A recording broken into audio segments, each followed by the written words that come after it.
Hi, it's Jane from Minerva. Today we're going to do a project for an absolute beginner. We're going to make a shopping bag with a pocket.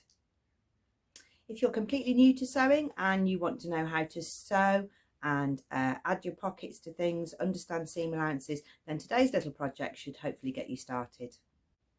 You'll need to cut out 4 pieces for your bag: a back, a front, a pocket and a strap. I'm going to take you through all the little stages and I'm going to explain what I'm doing on the machine so that if you're an absolute beginner, you can make this project. You'll need to cut 2 rectangles of fabric. This is a cotton gingham and it will need to be 54 centimetres long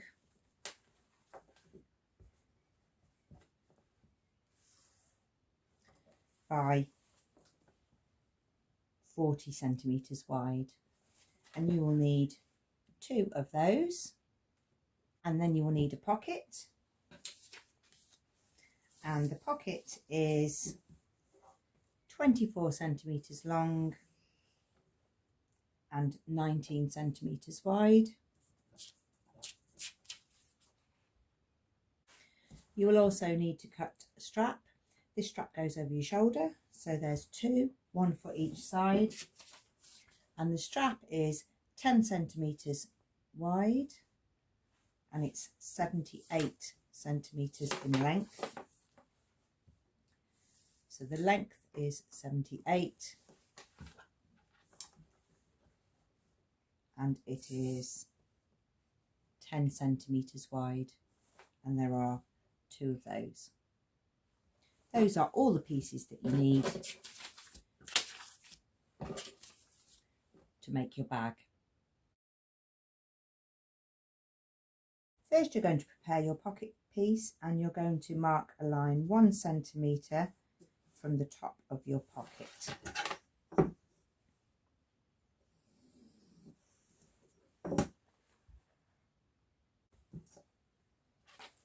The next line we're going to draw is 4.5 centimetres down,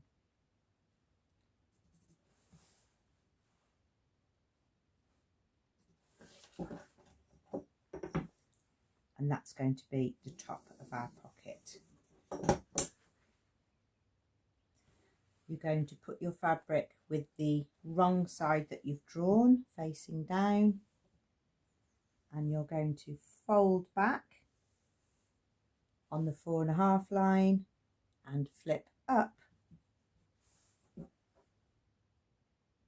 on the 1 centimetre line and pin the ends. Glass head pins are good because you can press them.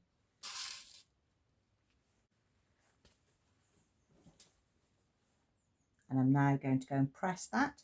So I've got the wrong side folded over and then a little flip on the end, and you'll see. And you're going to just sew the ends here, not down here, because you're just preparing the top of your pocket. The seam allowance is 1.5 centimetres throughout the project, so that means you need your sewing line to be 1.5 centimetres from the raw edge of the fabric.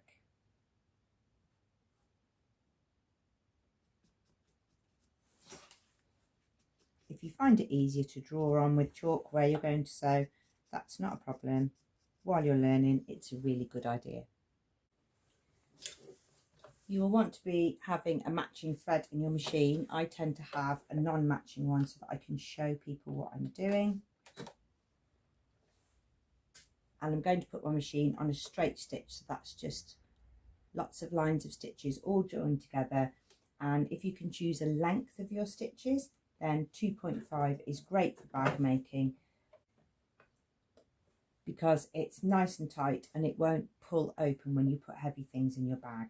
So put your foot down to grip your fabric, turn your hand wheel to make sure that you're getting your needle in that 1.5 centimetre seam line that you've drawn with chalk, and forwards and backwards at the beginning to make sure that it doesn't come undone.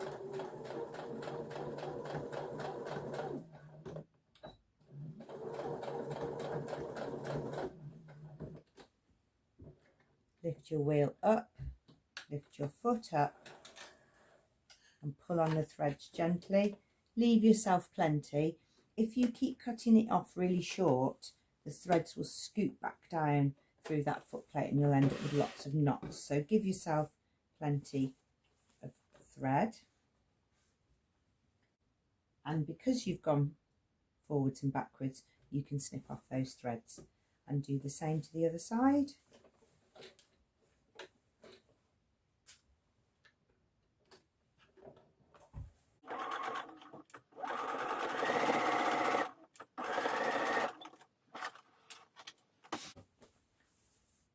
Okay, so you've just sewn down each end. That's held down all of those layers. I happen to have the selvage there, so that's not going to fray. If you have the raw edge of fabric there, you might want to zigzag or overlock that. It's going to be on the inside, but as it washes, you don't want it sort of curling out. So that's the first stage, and now we're going to clip the corners. Keep your threads tidy while you're sewing because it stops you catching things and having threads go down into your sewing machine. And we're going to turn this out like this. But I want to take the corner off because that will mean there's not too much bulk underneath. So I've taken the corner off and made a little triangle shape, and the same on the other side. Now, when I turn this out,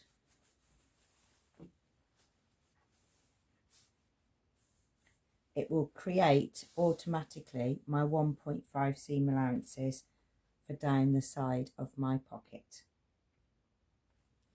And then we can fold the bottom in to get the 1.5 along the bottom, and we'll have a patch pocket. We're going to press these out, so you could use, this is a seam gauge with a little point turner on the end. You can use anything pointy, but you've just got to be gentle because you want that to be really sharp. When you've pressed down all of your seam allowance, you then need to finish a hem across the top of your pocket. If you don't, if you sew your pocket on straight away now, you can't go back and finish that, and then this will come out. So before we attach it to the bag, we're going to sew across the top of our pocket.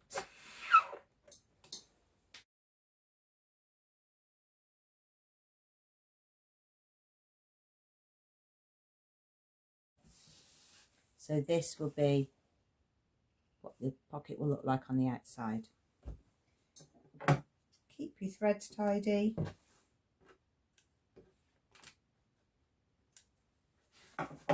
And now we can pin our pocket to our bag.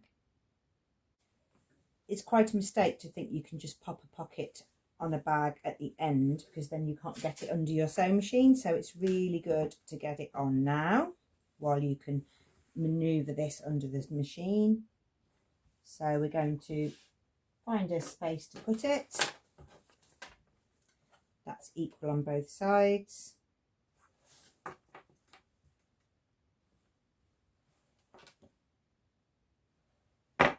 And pin our pocket in place. You don't want lots of pins around the outside in the way of where you're sewing. So just put 4 in.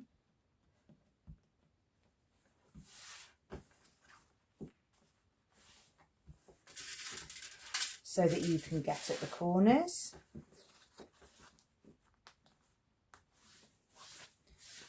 And we're going to sew along here and back up to the top. You can, to strengthen the corners, you can sew a triangle shape in each corner.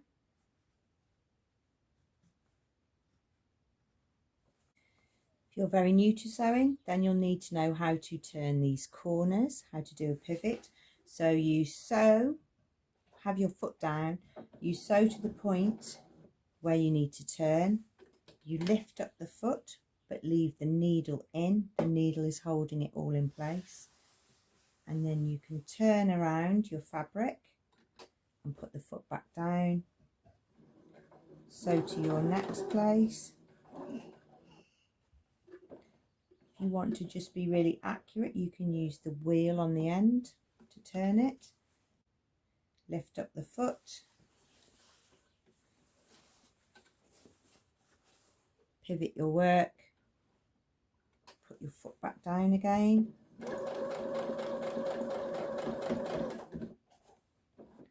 You might need your hand wheel just to get you to join on to your previous line of stitching, and you can turn as many times as you want to.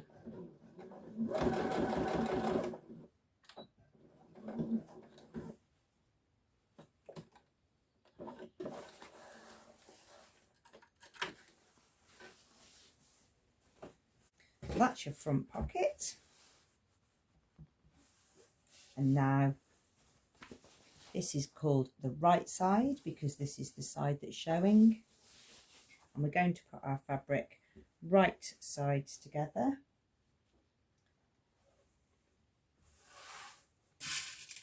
And pin down the sides. People pin in different ways. Some people pin going along the seam like this, but you need to make sure that when you've got it under the machine, the heads are this way.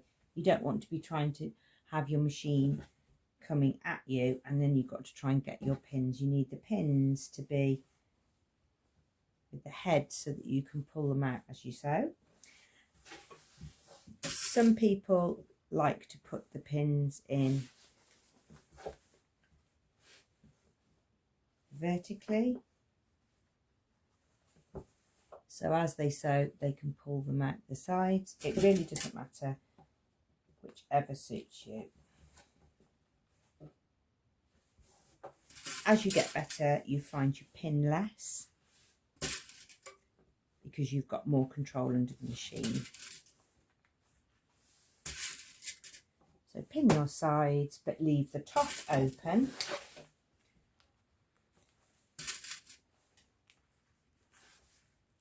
Leave the top of your bag open, and of course make sure it is the top of the bag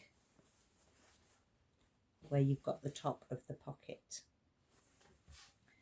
And with your 1.5 seam allowance, sew, pivot, sew, pivot, sew. If you're finding it hard to keep a 1.5 seam allowance, you can put a little bit of sticky tape or masking tape or washi tape on your foot plate. Most foot plates have a little ruler on them anyway, but that little tape will help you so that when you're sewing you can keep your fabric running up against the edge of the tape. A 1.5 seam allowance isn't to the edge of the foot. It is a little bit further in, so that's why there's this little bit of fabric left here.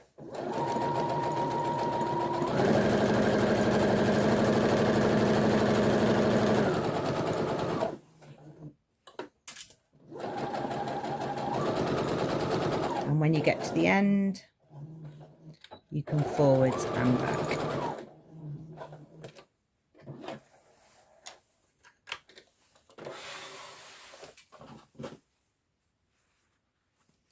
Take all of your pins out, any that you missed to take out along the way around. Okay, we have the start of the bag. Once you've sewn the side seams, you then need to zigzag the edges to stop them fraying. If your fabric starts to fray, it can fray down to the seam line, and then your stitching line that you've put in has got nothing to hold on to and your bag will get holes in. So change your machine to zigzag and zigzag all the way around your bag. You need to do the same pivot technique on the corners. So leave your needle in,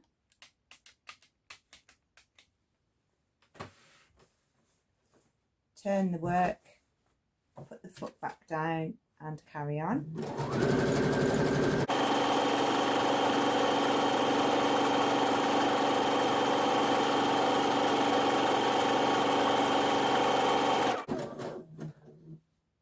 And forwards and back at the end.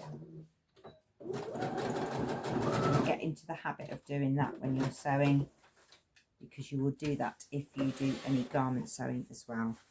So you've got your bag now, it won't fray, it's finished on the edges, and you've got the right sides together so that when you turn it out,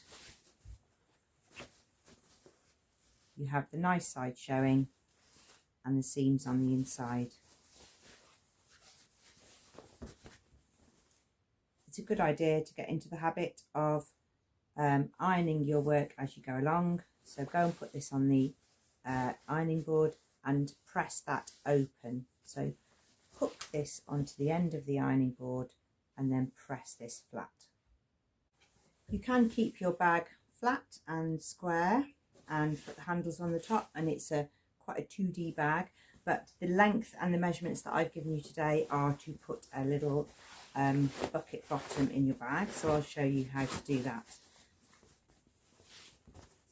So you need your fabric with the wrong side showing and the pocket on the inside,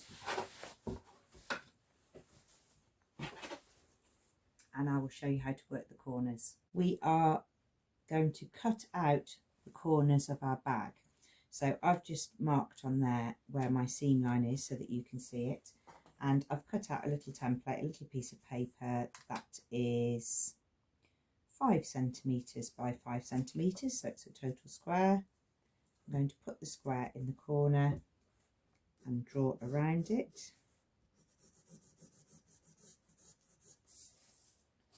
And I'm going to do the same on the other side.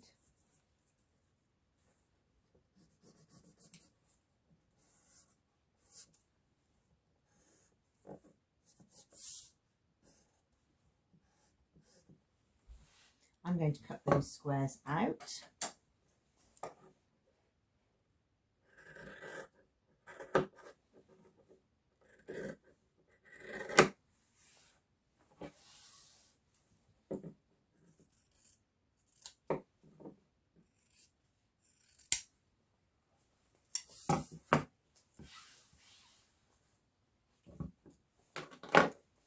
And now I'm going to pin these together. So I'm going to match up the side seams. I'm going to flip one seam one way and one seam the other way, because that stops me having too much fabric all in one place to go under my sewing machine.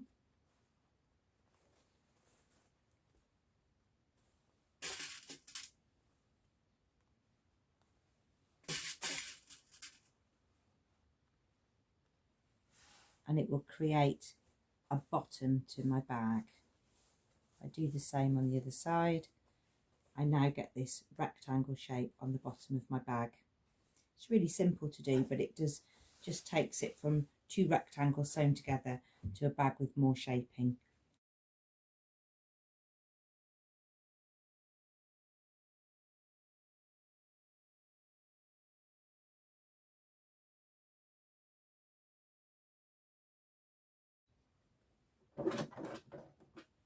You need to go back to the straight stitch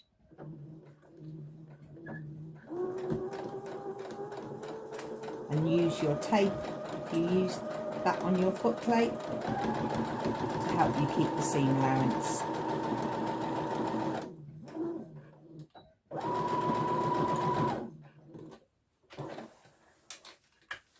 Repeat for the other side.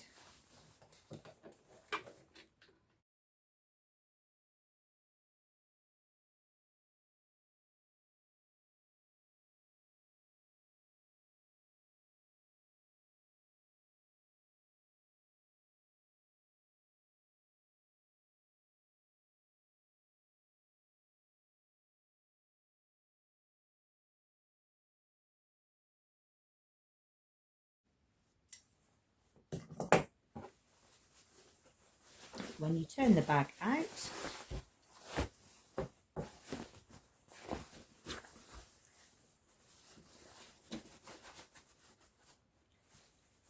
you will now have a flatter shape in the bottom, and you can put shopping in it, and it's got much more space.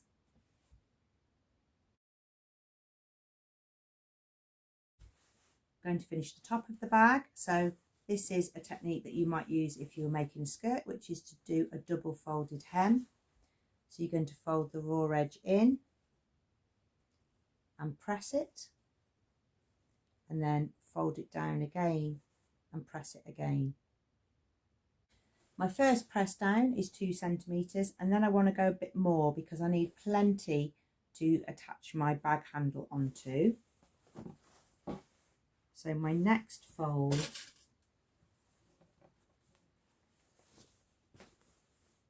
is going to be deeper. This one is 3 centimeters. When you come to the side seams, keep all of the seam allowance over to one side.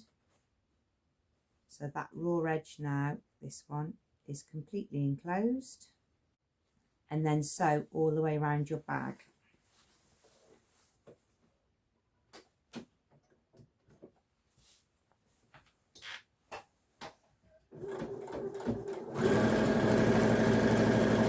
When you get back round to the beginning where you started, then you join back up with the line where you started,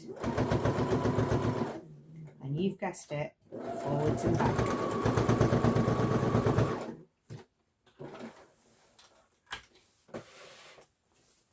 And trim your threads.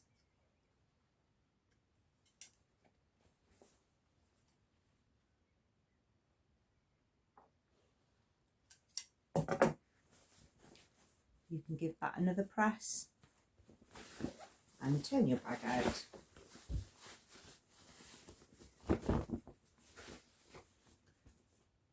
So now you've got the bucket bit in the bottom and this at the top.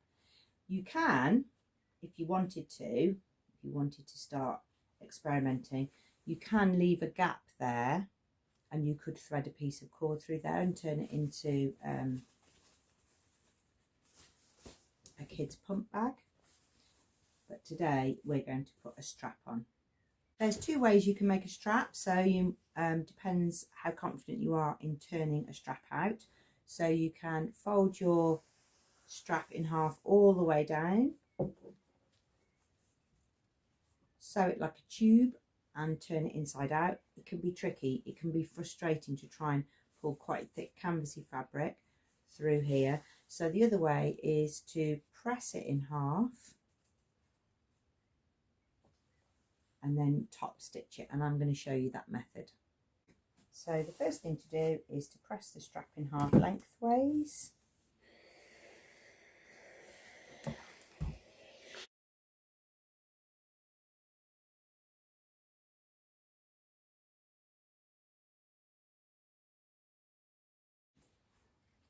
Open it out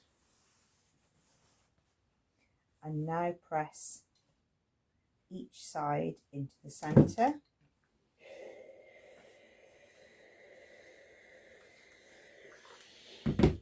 Don't press out the one that you've already made, the crease down the centre. Just keep your iron on the edge.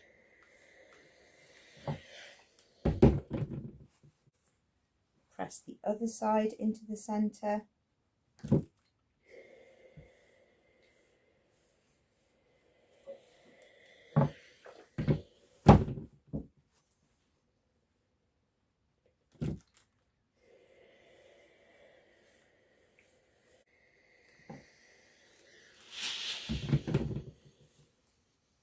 And now fold the whole lot in half.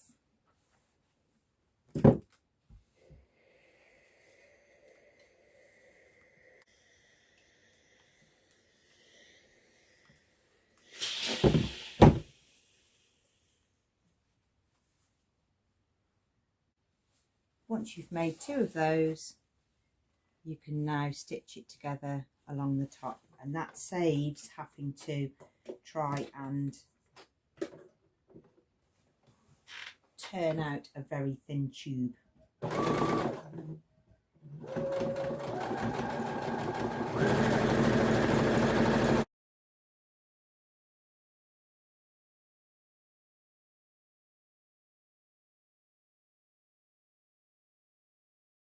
Once they're top stitched, I've zigzagged across the ends to stop them fraying, because if I fold it, then it makes it really bulky to then add to the bag. So I'm keeping them nice and slim, and I've just zigzagged backwards and forwards a few times on the end. It's time to place them onto the bag. You can put the straps wherever you want. I'm going for 8 centimetres from the edge. So I've marked a pin each side, 8 centimetres from there, 8 centimetres from there. I don't want my bag handles to be twisted. I want them to be flat. So I'm going to pin them to that double hem that we made. Just going to put one pin in. I'm going to make sure that the straps aren't twisted. Pin it to the other side of the double folded hem, and repeat for the other side. Okay, straps are pinned on. You're going to do a process 4 times for each strap. You're going to sew a square all the way round, so you'll need that pivot technique. Every time you get to a corner, keep the needle down, lift the foot up, turn the work, and then you can sew from corner to corner, and that will make your bag handle really strong. There's the square with the cross in the middle. It's probably easy to show you from the back. So we've got the edge zigzagged so that it doesn't fray. Got the cross and the square, and that line down there is where the top stitching for the strap was. And your bag is finished.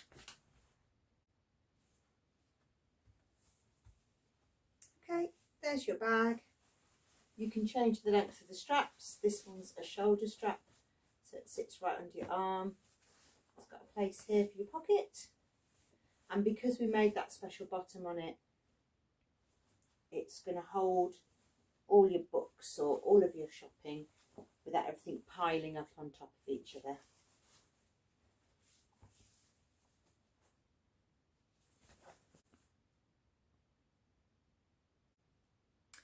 I hope that's helped you get started with sewing. It's a great hobby, and it's a great way to make things for yourself and your family, and this bag is a really good way to get started.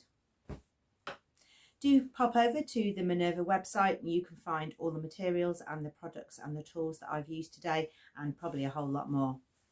Thank you very much for watching. See you again soon.